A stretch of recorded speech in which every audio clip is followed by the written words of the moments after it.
Hello lovely people, today I'm here to talk about the best non-fiction books that I read in 2022.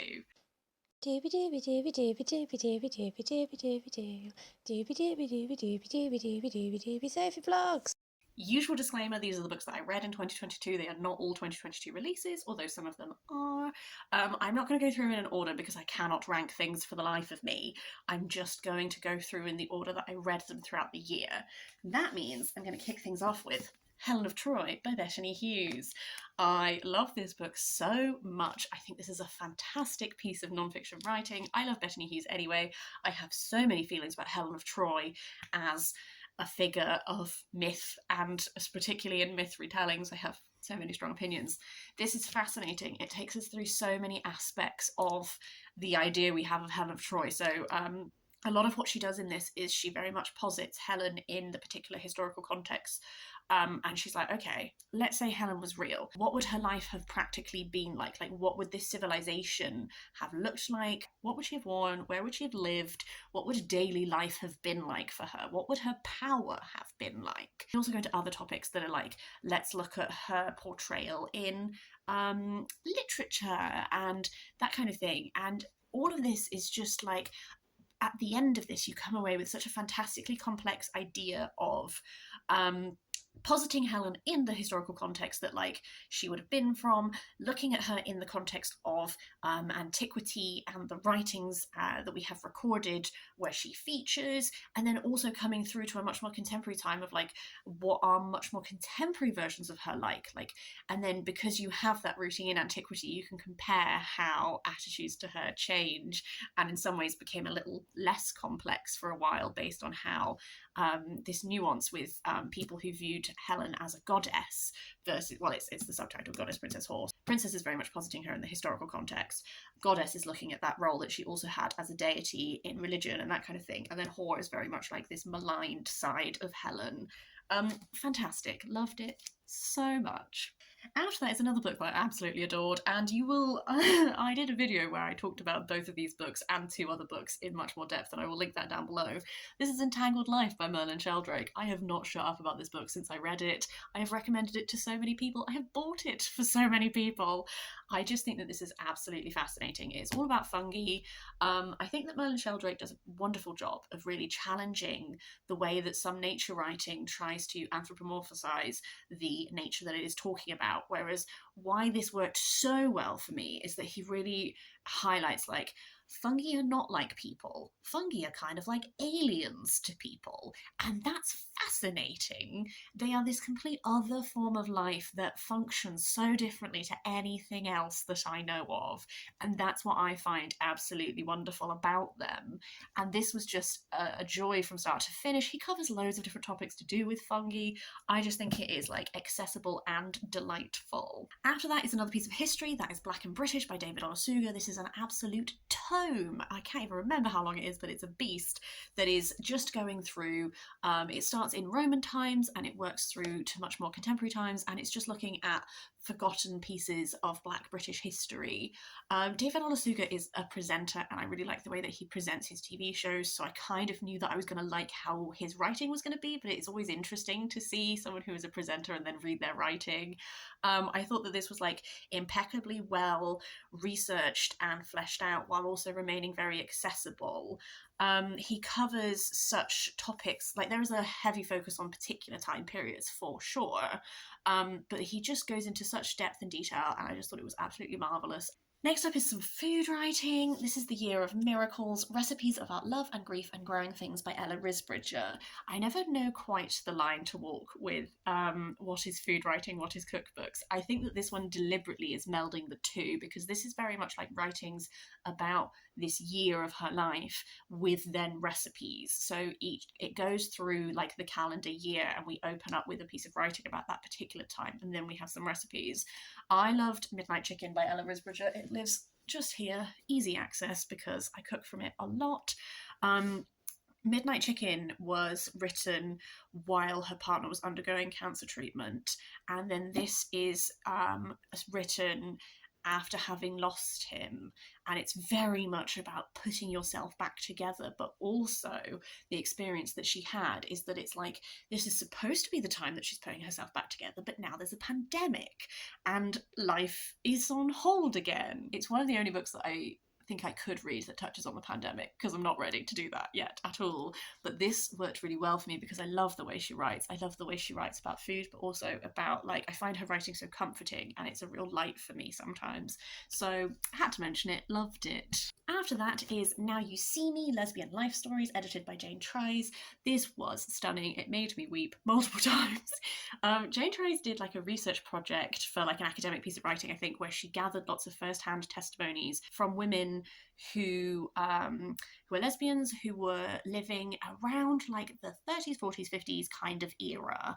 And that's like the time that they were probably like born and then onwards. So we're looking at women who a lot of the time had to keep their relationship secret, but also they're much older women by the time that this has been compiled. She filtered down all of this research. This is like a number of people's stories. It's not the whole entire stories that she gathered for her research project. But this was just so wonderful because you get every woman's individual voice, because it's based on oral transcript, which she's then like edited and that kind of thing to put it together into this narrative. But you get a sense of each woman's identity. It's sort of split, and it explores like different topics. So like different topics like innocence and ignorance, wives and mothers, wearing the trousers, identity and politics, not her next of kin, and stuff like you go from being in a situation where you have to hide your relationship, and then we have more recent times where you don't have to do that. But then, for example, like some of these women have dementia now and they don't remember that they don't have to hide things anymore, and that's heartbreaking. Some of these women talk about finding people, reconnecting with people. Some of these women talk about finding community in later life that has been so glorious for them. And because these are just real, normal women, I found it so affecting. I just think it is a wonderful piece of queer history to have preserved. I would recommend this so, so strongly. It makes me emotional even just talking about it. I just think it's a beautiful piece of writing. After that is a book that I liked so much that I read it twice this year. This is Small Bodies of Water by Mingya Powles. This is a collection of essays and writings, and every new chapter revolves around water in some way, but in very different ways. We are touching on food writing, nature writing, writing about like pop culture things like Studio Ghibli movies and their relationship with water. She talks about her family history because she has Chinese heritage, but she grew up in New Zealand, and then during partway through this, she moves to London. So there's a lot of navigating identity. She's looking back at her family identity. She looks a lot at language because she's trying to learn Chinese, and she talks a lot about that process and some of the poeticism involved in that. I read this first on my library app on my phone, and I enjoyed it, but I felt like I don't really like reading on my phone, is something I've realised in 2022. I don't like doing it. I'm not into it. And then I saw this in a shop and I was like, I'm going to love it again. I'm going to love it if I read it in a real book. And so I picked it up and I did, and I had a great time, and I read it twice in like 2 months or something ridiculous. Like, it was really close together as well. After that is The Transgender Issue, An Argument for Justice by Shon Faye. I don't have that much to say about this one because it's one of those books where I just feel like it's very well put together. Shon Faye is really like tackling a lot of those arguments that are brought out against trans people, and she's really breaking it down and being like, here are stats, here are figures, here's just some logic for you. I just think it's a fantastic book. Highly recommend reading it if you want to be able to help defend trans people but want some actual like stats and stuff that you can throw at people, that kind of thing. Very helpful on that front. To some history writing, we have The Restless Republic, Britain Without a Crown by Anna Keay. This is looking at the time that Britain was a republic through a number of different figures and lenses in order to give you sort of like almost like a patchwork. Let's look at like what it was like to be, let's look at it from the lens of like this royalist family, let's look at the lens from like this person who's involved in trying to like figure out what what the world is going to look like now. And that's what I found really fascinating about this time in history, is I feel like when you're taught it in school, often it's just like, and then Oliver Cromwell was in charge and the Puritans were really grumpy and they banned Christmas and that kind of thing. Whereas actually, like, it was this really radical time when you've literally killed the monarch. What do you do? Like, the potential for what the world could have looked like, it was so vast, and you follow these people as they're trying to like piece together what they want it to be. I just thought it's a really fascinating time of history. It had a lot of like radical ideas happening in it and that kind of thing. And it's a time of history that I've only really become interested in the last couple of years as I've become more aware of some of these strands. So I really enjoyed the process of reading this, just to sort of learn even more. And I like how Anna Kay writes. I find her way of writing narrative is also very enjoyable for me personally. We're just going to carry on some solid historical writing that I liked. This is Femina by Janaina Ramirez, a new history of the Middle Ages through the women written out of it. This is just one of the best pieces of non-fiction history writing I've ever read. I love it so much. Janaina Ramirez is another person who is a presenter who I like, and it was really fabulous to read her actual like writing here. She is focusing on the Middle Ages. Chapter, we're just exploring like different concepts. So like one of them is like women as like warriors. Like let's look at some Viking evidence and look at like our understanding of what that might mean. Like women as political forces, women as industry creators. In every chapter, we are largely focusing on like a couple of specific moments in history, and we're really delving into like historical findings and that kind of thing, and like evidence, and like looking at it and trying to strip away a lot of this bias that people bring when they try to interpret like archaeological evidence or manuscripts and that kind of thing. Like, what if we took away everything that we think and we just look at what is there and what does that tell us? It ends with like this beautiful rallying cry at the end that is like, we can all actively be part of making history by pursuing historical knowledge and stripping away our own biases and really looking at what is there, and all that kind of thing. I just think it's absolutely fabulous. I loved it. I'm going to return to some mushrooms for a bit because I also loved The Way Through the Woods of Mushrooms and Mourning by Litt Woon. This is part memoir about Litt Woon's experience of losing her husband and dealing with the grief of that. And then also she got very into mushrooming as a result on trying to like piece herself back together. And a lot of this is like much more of like a practical mushrooming information guide. Like she goes a lot into like you can get this qualification in mushrooming and like what that entails, what you have to do. Like if you want to go mushrooming, like how do you go about that? What do you do?